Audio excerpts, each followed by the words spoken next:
Kita masuk kepada pembahasan ayat 24 dari surah An-Naml. Jadi di ayat sebelumnya Nabi Sulaiman alaihissalam diberikan keistimewaan oleh Allah Subhanahu wa taala, yang mana keistimewaannya ini bisa berbicara dengan binatang dan juga bisa menaklukkan manusia dan jin, sehingga bala tentaranya terdiri dari manusia, jin dan juga hewan. Kemudian ketika Nabi Sulaiman alaihissalam melakukan perjalanan, maka bertemulah dengan sekelompok semut. Itu jaraknya sangat jauh sekali, tapi Nabi Sulaiman mendengar bahwasanya semut-semut itu mengatakan kepada prajuritnya atau anak buahnya untuk masuk ke dalam persembunyiannya, ke rumahnya. Maka Nabi Sulaiman fatabassama dhahikan, Nabi Sulaiman ini tersenyum dikarenakan kepeduliannya semut kepada rakyatnya. Jadi ini pesan dari Allah Subhanahu wa taala kepada yang menjadi pemimpin. Jadi malu sama semutnya. Semut saja masih memikirkan rakyatnya, takut tertindas, takut tidak nyaman, takut tersakiti. Masa kita yang manusia yang diberikan akal oleh Allah malah ingin menindak rakyatnya? Semut saja jangankan menindak rakyatnya, orang lain ingin menyakitinya, semut ini takutnya. Qalat namlatun ya ayyuhan namlu dkhulu masakinakum la yahtimannakum Sulaiman wa junuduhu wa hum la yash'urun. Masuklah kalian semua, katanya, ke dalam rumah-rumah kalian, karena nanti takut Sulaiman tidak tahu akan menginjak kalian semua.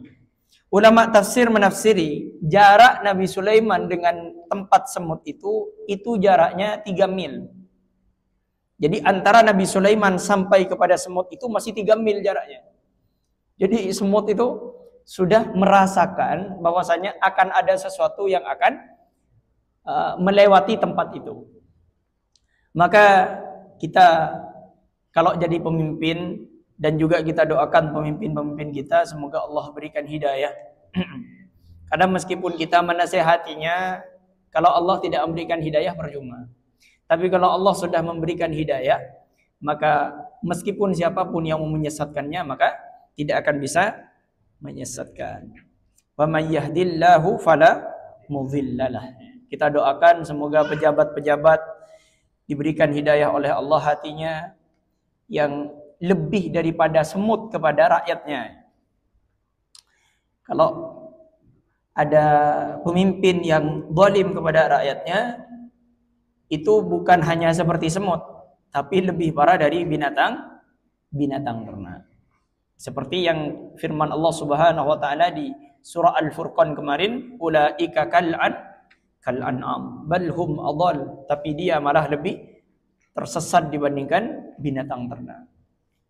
Kita doakan semoga Allah beri hidayah. Kemudian Nabi Sulaiman alaihissalam mengecek seluruh bala tentaranya. Di antaranya burung-burung waktu itu, ternyata hudhud ini tidak ada. Ya. Di ayat ke-20, faqala ma liya la aral hudhud. Di mana hudhud, kok aku tidak menemukannya? La u'adzibannahu 'adaban syadida aw la adbahannahu aw la ya'tiyanni bisultanin mubin. Kalau nanti ketemu hudhud ini akan kusembelih, ya. Akan kuhukum dia. Kemudian hudhud datang bercerita, wahai Nabi Allah, aku menemukan seorang imra'atan tamlikuhum wa utiyat min kulli syai'in wa laha 'arsyun 'azim. Aku bertemu dengan kerajaan yang sangat luar biasa yang dipimpin oleh seorang perempuan di negeri Saba.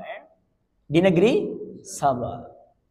Yang mana katanya Hudhud ini kerajaannya itu singgasananya itu arsyun azim, sangat besar.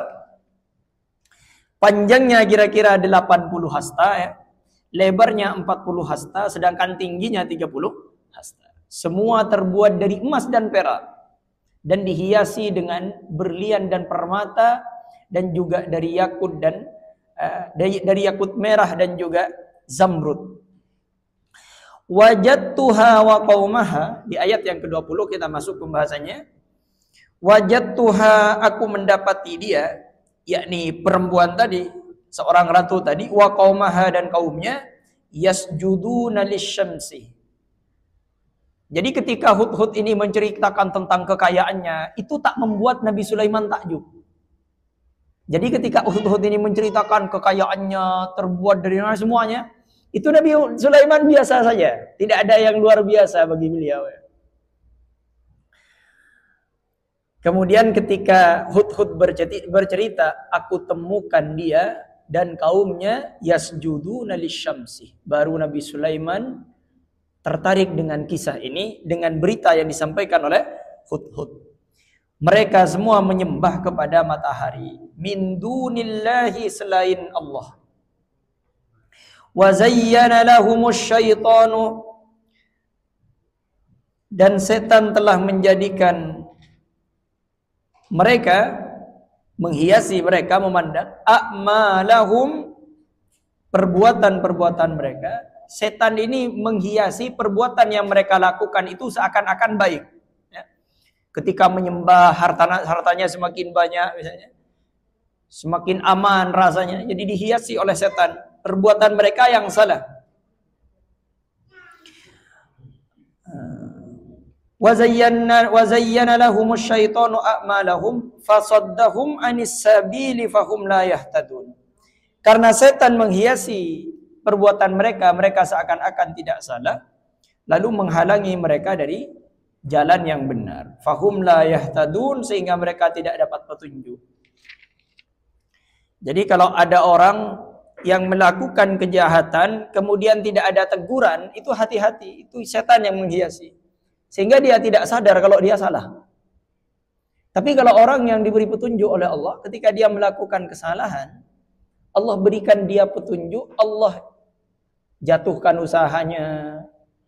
Orang berbisnis dengan perkara yang haram, Allah hancurkan bisnisnya. Itu berarti Allah sayang, bukan Allah benci. Ala alla yasjudu lillah, agar mereka tidak menyembah Allah. Karena mereka merasa benar, maka mereka dihiasi oleh tipu daya setan tadi. Tujuannya agar mereka itu tidak menyembah Allah Subhanahu wa taala. Alladzi yukhrijul khab'a, yang mengeluarkan apa yang terpendam, yang maknanya apa-apa yang terpendam di dalam hujan dan tumbuhan misalnya. Fis samawati wal ardi, di langit dan di bumi. Wa ya'lamu ma tukhfuna, dan yang mengetahui apa yang kalian sembunyikan.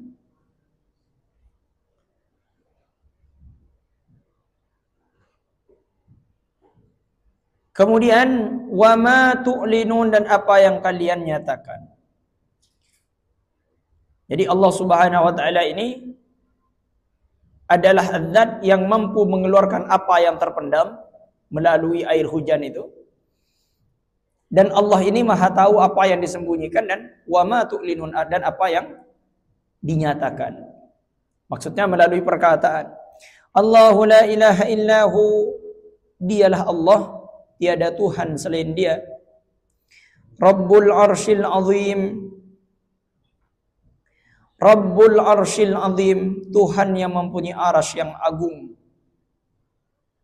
Rabbul arsyil azim, Tuhan yang mempunyai arasy yang agung. Jadi yang dimaksud dengan Rabbul arsyil azim ini, dalam ilmu nahwu itu disebut dengan, ayat ini merupakan jumlah istinaf namanya. Dimaksud sebagai pujian yang menyangkut pula di dalamnya sebutan arasy. yakni Tuhan yang Maha Penyayang sebagai imbangan dari arasnya atau singgasananya Ratu Balqis. Jadi kan di ayat yang di depan itu ada di ayat 23 itu ada ayat walaha arsyun azim. Nah di ayat yang ke-26 Rabbul arsyil azim. Dialah Tuhan yang mempunyai arasy yang besar. Nah, tapi sebenarnya ketika dibandingkan ini sebenarnya tak sebanding ya. Jadi antara singgasananya Balqis dengan arasnya Allah ini tak sebanding, tidak ada apa-apanya. Nah, cuman ingin mempertegas bahwasanya singgasananya Balqis itu tidak ada apa-apanya gitu. Makanya Allahu la ilaha illahu, maka tidak ada Tuhan yang pantas disembah. Tiada yang wajib disembah melainkan hanya Dia, Rabbul arsyil azim. Dialah yang mempunyai aras yang besar. Jadi singgasana yang dimiliki Allah Subhanahu wa taala itu jauh sekali dibandingkan Balqis. Qala sananzuru asadaqta am kunta minal kadhibin. Qala berkata Nabi Sulaiman kepada burung hudhud, sananzuru asadaqta. Akan kami lihat apakah kamu benar? Ya sudah. Akan saya lihat nanti apakah kamu benar apa yang kamu katakan tadi. Am kunta minal kadhibin, ataukah kamu termasuk yang berdusta. Yani kamu termasuk antara mereka. Jadi ungkapan ini jauh lebih sopan daripada seandainya dikatakan ataukah kamu berdusta dalam hal ini. Kemudian burung hudhud ini menunjukkan sumber air kepada Nabi Sulaiman dan bala tentaranya. Itu kan Balqis ini hudhud ini disuruh mencari sumber, lalu dikeluarkan airnya, mereka meminumnya sehingga menjadi segar, kemudian juga berwudu lalu melakukan sholat. Sesudah itu Nabi Sulaiman alaihissalam setelah jadikan hudhud ini disuruh mencari sumber air. Nah, ternyata lama sekali tidak datang. Ternyata setelah datang malah menceritakan tentang tadi. Kemudian kata Nabi Sulaiman, ya sudah, di mana tempat sumber airnya? Nah, diarahkan oleh hudhud, kemudian diminumlah, dan kemudian sampai sholat selesai.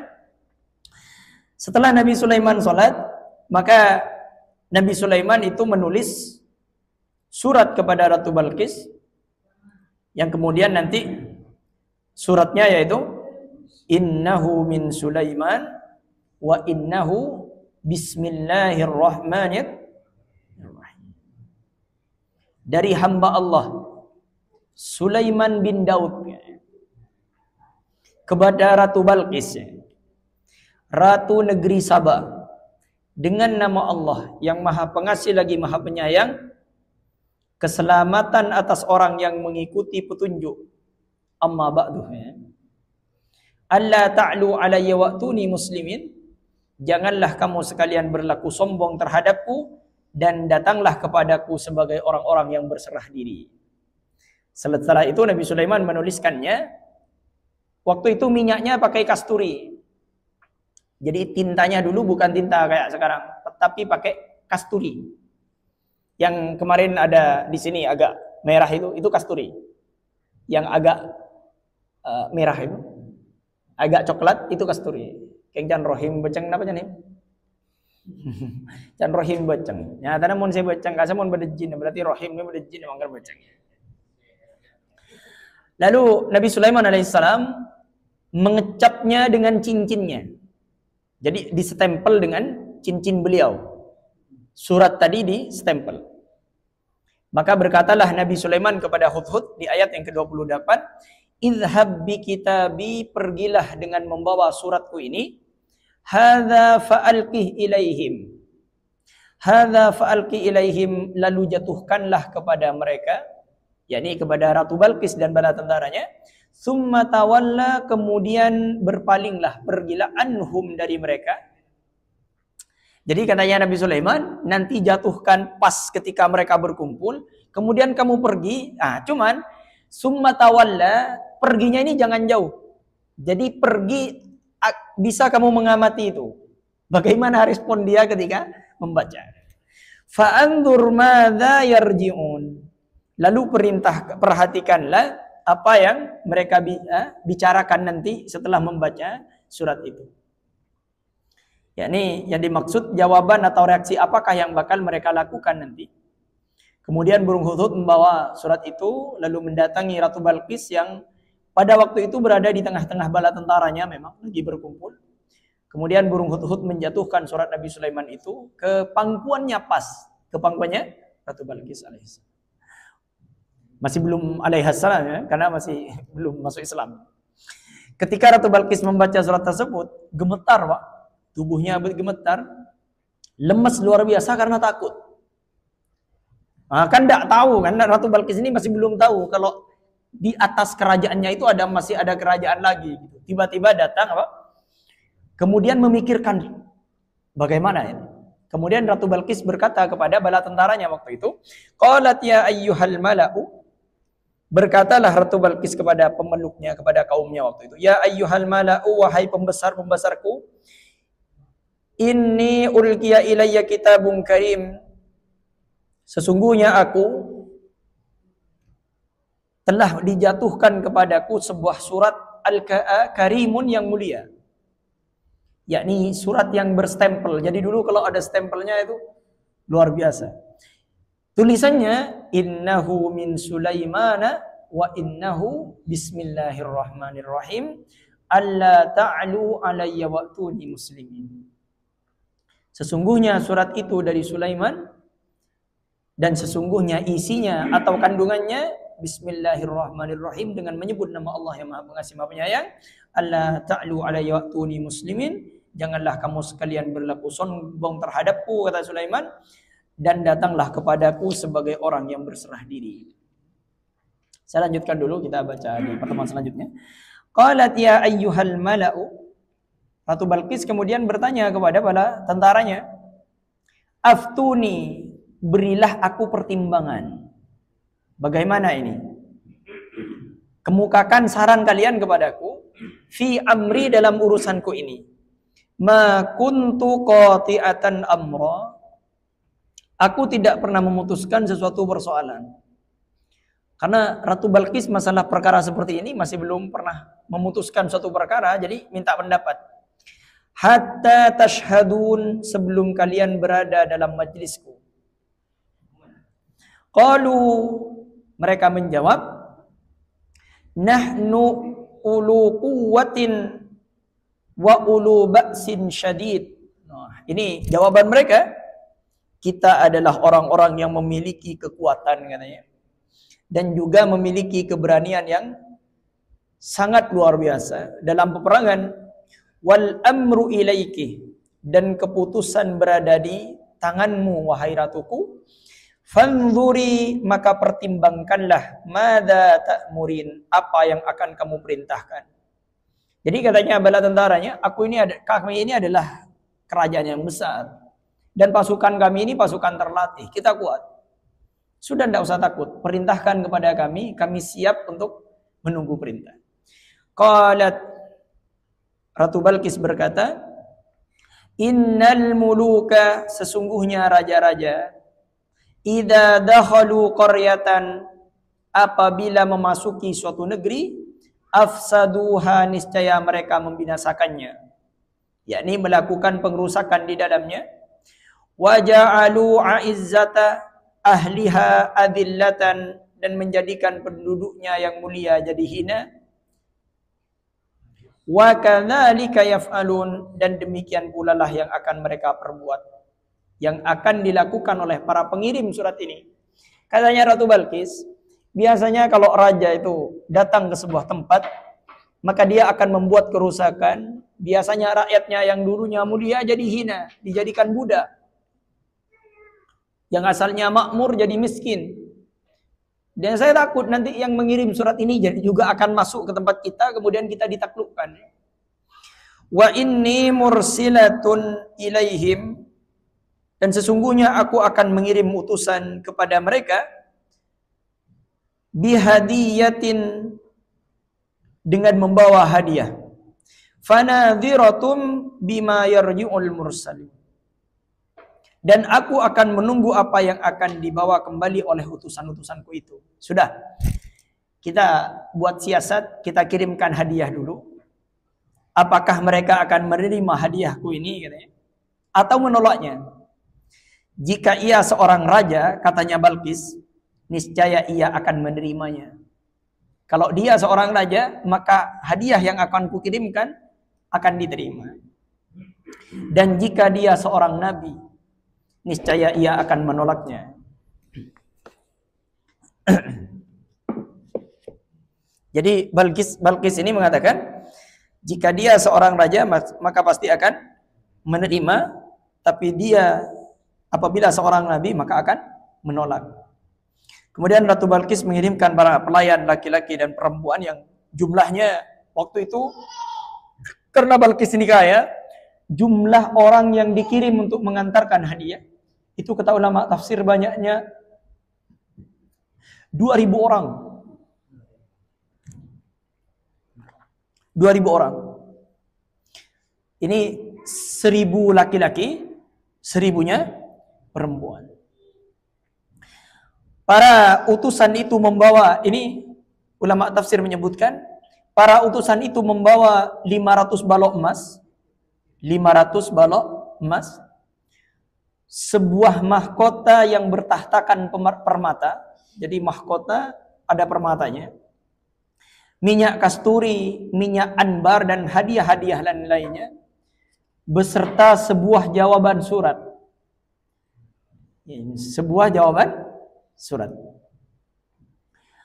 Burung hudhud segera terbang menuju Nabi Sulaiman alaihissalam untuk memberitakan kepadanya apa yang ia dengar dan disaksikan itu. Setelah Nabi Sulaiman mendapat berita dari hudhud, maka ia segera memerintahkan pasukannya untuk membuat batu bata dari emas dan perak. Jadi, ini kan rencananya mau nyogok kan. Nabi Sulaiman langsung merintahkan kepada jin juga diantaranya, buatlah batu bata dengan emas dan perak. Dan hendaknya dari tempat ia berkemah waktu itu sampai dengan 9 farsah dihampari dengan permadani. Kemudian di sekelilingnya dibangun tembok yang terbuat dari batu bata dan emas. Ini bukan istananya ya. Jadi Nabi Sulaiman ini melakukan perjalanan, langsung akses masuk masih jauh ini dari istananya. Kemudian di sekelilingnya dibangun tembok yang terbuat dari batu bata emas dan perak.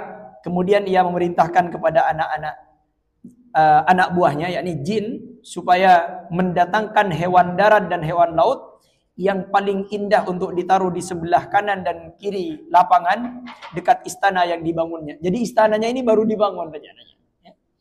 Istananya baru dibangun.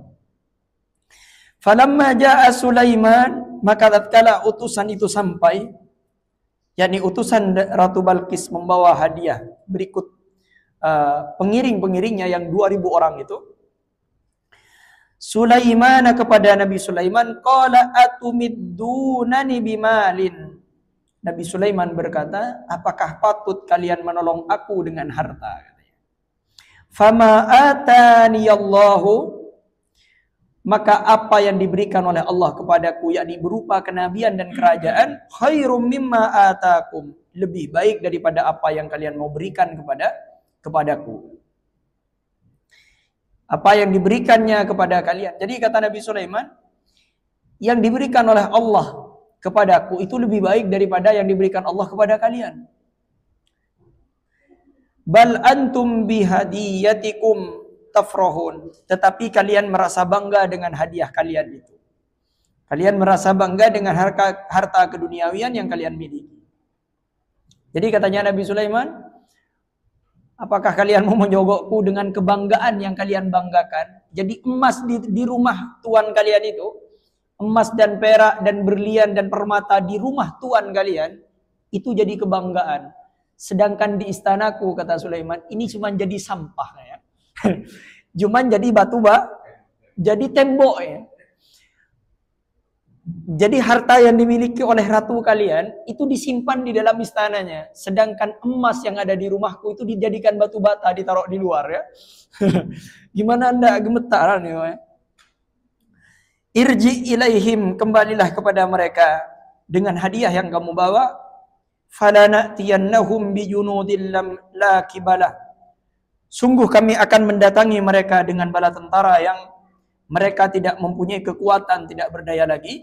Lahum biha wala nukhrijannahum minha. Kalau kalian nanti tidak tunduk kepada agamaku, kata Sulaiman, maka akan kudatang kepada kerajaan kalian, akan kubawa pasukan yang pasukan kalian tidak akan mampu untuk melawannya. Dan pasti kami akan mengusir mereka dari negeri itu. Yakni dari tempat negeri Sabah itu. Sabah ini adalah nama negeri yang nenek moyangnya itu dari dia. Jadi dulu Pak, nenek moyang ini berpengaruh nama dari dari tempat. Dari tempat. Adillatan wa hum sawirun, dengan terhina dan mereka menjadi tawanan. Jika mereka tidak mau datang kepadaku, kata Nabi Sulaiman, yakni Balqis, dengan berserah diri, ketika utusan itu kembali kepada Ratu Balqis, berikut hadiah yang mereka bawa sebelumnya itu, maka Ratu Balqis menempatkan singgasananya itu di dalam keratonnya yang berpintu 7. Sedangkan keraton Ratu Balqis pada waktu itu berada di dalam 7 keraton yang besar. Kemudian semua pintunya dikunci dengan rapat dan menugaskan sebagian bala tentaranya untuk menjaga keraton dan singgasananya itu. Setelah itu, ia bersiap-siap untuk melakukan perjalanan menghadap Nabi Sulaiman. Jadi Ratu Balqis ini Pak, karena singgasananya ini singgasana yang mahal ya. Kursinya Ratu Balqis itu terbuat dari emas dan perak, kemudian dihiasi dengan berlian dan permata, zamrud dan yakut merah. Nah, istananya, singgasananya ini ada di ruangan khusus, kemudian ada 7 pintu, ada 7 ruangan gitu. Ini dikunci rapat semuanya karena Ratu Balqis mau keluar, takut kursinya diambil gitu kan.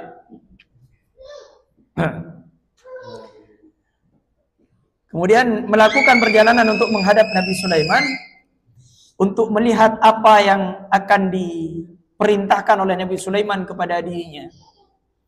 Berangkatlah Ratu Balqis dengan membawa 12.000 pasukan. Jadi Ratu Balqis membawa 12.000 pasukannya. Menurut pendapat yang lain, jumlah tentara yang dibawa pada saat itu sangat banyak sehingga dari jarak 1 farsakh itu dapat terdengar suara gemuruhnya. Jadi dari bunyi antur tak kabitong, jarak 1 farsakh itu sudah terdengar injakan kakinya. Ada yang mengatakan 12.000 pasukan. Nah, setelah Ratu Balqis ada kabar mau datang ke Sulaiman, mau menghadap. Kemudian Nabi Sulaiman ingin membuat kejutan. Nabi Sulaiman mengumpulkan bala tentaranya. Ini bukan di istananya Sulaiman. Ini waktu itu Nabi Sulaiman lagi jalan-jalan ya.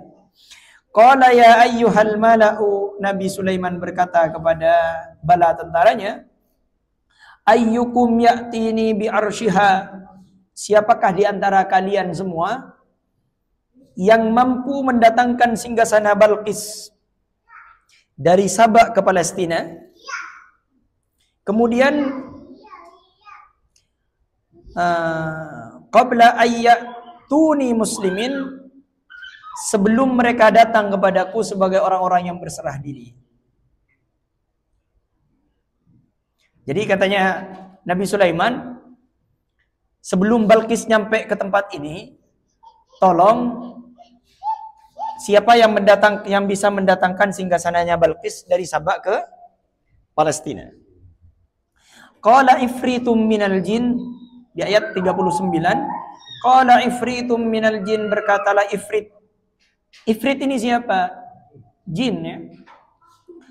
Ana atika bihi qabla an taquma min maqamik. Aku akan datangkan kepadamu dengan membawa singgasana itu sebelum kamu berdiri dari tempat dudukmu.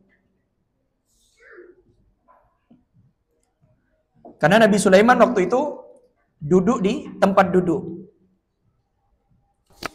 Wa inni alaihi laqawiyyun, dan sesungguhnya aku benar-benar kuat. aminun lagi dapat dipercaya atas semua permata dan batu berharga yang ada di singgasana itu. Karena Nabi Sulaiman ingin singgasana ini tidak boleh ada yang lecet ya. Biar memang terbukti kalau ini punyanya Balqis. Nabi Sulaiman masih belum puas karena cuma dari duduk ke berdiri.